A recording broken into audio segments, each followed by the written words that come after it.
une Mercedes classe S toujours au top de sa forme et une nouvelle Audi A8 très ambitieuse, la BMW Série 7 se devait de réagir. C'est désormais chose faite avec un restylage et une fois n'est pas coutume, la marque allemande y est allée franchement avec des modifications pour le moins visibles. Il y a forcément quelque chose qui vous étonne à l'avant de cette série 7 restylée, c'est son double haricot, il n'a jamais été aussi grand. Alors on aime ou on n'aime pas, c'est une affaire de goût, mais il paraît que c'était une demande des clients qui voulaient plus de présence visuelle, en tout cas sur la route. Mais vous allez le voir, ce n'est pas la seule nouveauté de cette série 7 restylée. Cette grosse calandre s'accompagne de blocs optiques affinés qui la font paraître encore plus imposante et des boucliers redessinés. À l'arrière, les changements majeurs concernent les feux, plus fins, assombris et désormais reliés par un bandeau lumineux. Le tout repose sur de nouvelles jantes et enrobé par des teintes de carrosserie inédites. À bord, les changements sont plus discrets, on note l'arrivée d'un volant redessiné, de nouveaux détails de finition. Et côté équipement, la série 7 se dote d'un système de recharge par induction, d'une installation audio digne d'une salle de concert, d'un système multimédia ultra connecté, et surtout, elle fait évoluer son système de conduite semi-autonome.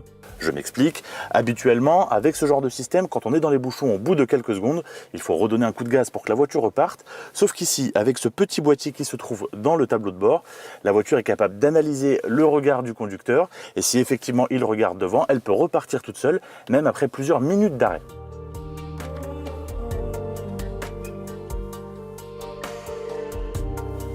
Alors, on ne le dira jamais assez, une limousine comme la BMW Série 7, ça se déguste surtout à l'arrière. Dans ces places-là, dans cette version longue exécutive, on peut effectivement se divertir, travailler, mais aussi se reposer, notamment avec ce petit repose-pied. À ce petit jeu, l'Audi A8 fait encore mieux avec un système de massage pour les pieds, un plancher chauffant et un sens du détail inégalé. À bord de la limousine aux anneaux, on peut par exemple diriger le faisceau lumineux des plafonniers qui utilisent une technologie au laser, ou encore actionner différents points de chauffage indépendants sur les sièges. Face à une telle débauche, la série 7 réplique. L'écran qui est juste là est tactile, alors maintenant il est peut-être un petit peu trop loin, mais heureusement BMW a pensé à tout. Avec cette petite tablette, on peut commander à peu près tout ce qu'il y a dans la voiture. Au lancement, cette série 7 sera disponible avec 3 diesels, des 6 cylindres en ligne de 265, 320 et même 400 chevaux.